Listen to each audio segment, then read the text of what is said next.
Hi, welcome to HeyScan. I'm your host, Bob Scanlan. We appreciate you joining us this evening after an exciting 1-0 Padre victory. It was a close one. Jonathan Sanchez pitching a one-hitter but coming up short as the Padres were able to beat the Giants 1-0 tonight. Hey, we got a lot of emails that came in. I'm going to try to answer some of these on our video tonight. So we'll start off with, Elizabeth. Elizabeth says, hey, how did Headley get to third on a foul ball catch? Since when can you run on a foul out? Well, actually, Liz, you've always been able to tag up and run on a foul out. In fact, there's some plays down the right field line, maybe with the go-ahead runner on third, where an outfielder will actually choose not to catch the ball so that the runner on third base cannot tag up and score the winning run. But in tonight's game, actually, Headley didn't tag up and go to third base. He was awarded third base. There's actually a rule about players who catch a ball in fair territory and then land in foul territory or in the dugout. It's Rule 7.04C.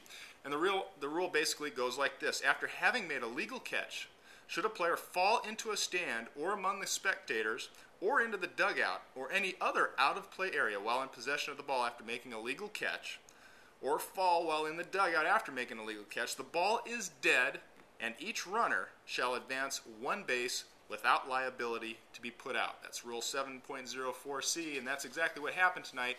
Chase Headley was actually awarded third base.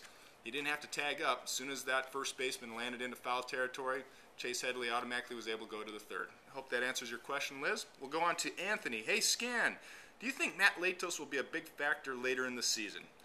Absolutely. But here's the issue with Matt Latos. As we've talked about, he's going to be on an inning limit this season. He hasn't thrown very many innings in professional baseball. The Padres are certainly going to be on the lookout to make sure that he doesn't throw too many innings this season. As he approaches the 150 mark, you can look for the Padres to be much more conservative. So do I expect this young man to continue to improve and get stronger and stronger in his pitching skills? Absolutely.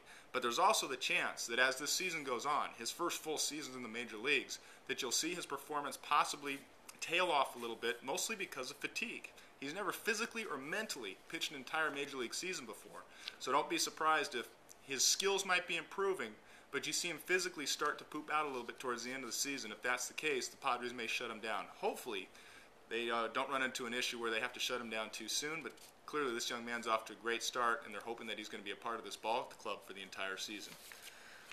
Next, we'll go to Lawrence. Lawrence, hey, why do a lot of pitchers wear what looks like a rope necklace that's weighted on one part of it? Is there any reason for it? Thanks. Actually, Lawrence, those necklaces, they look like they're woven necklaces. You'll see a lot of players wear those, are filled with titanium. And the theory is that the titanium balances the energy within your body and allows players to be more relaxed, to be able to recover, and to keep a more balanced energy throughout their system to help them over the course of competition. I don't know if it really works or not. It was actually started by a company called Phyten, P-H-I-T-E-N. They sold smaller necklaces, but as you can see, the necklaces have gotten bigger and bigger. I don't actually see as many players wearing them this season as I've seen in the past, so maybe some guys are starting to figure out that it's not helping them all that much, but certainly some guys still do believe in them. So that's the mystery behind the big necklaces that you see a lot of the major league players wearing. Appreciate the email, Lawrence. Next is, who is this? Well, we already did this one. This was Elizabeth. Sorry about that. Next is Jan. Jan, what has happened with Anthony Gwynn? Have not seen him in a game. Actually, haven't seen him in about 5 games. Let us know. Well, actually, Jan, unfortunately, as you may know, Tony Gwynn has not been swinging the bat all that hot. He's batting about 111 at this point, and I think Buddy Black is doing a combination of things of trying to get this offense going while also allowing Tony Gwynn to get himself on track. He's been working on a lot of things with his stance. You may have noticed that his approach at the plate is much different this season. I personally think he looks more comfortable at the plate with the new stance, but so far it hasn't translated into base hits for him. As I mentioned, the 111 batting average is going to make it difficult for Buddy to put him in the lineup at this point.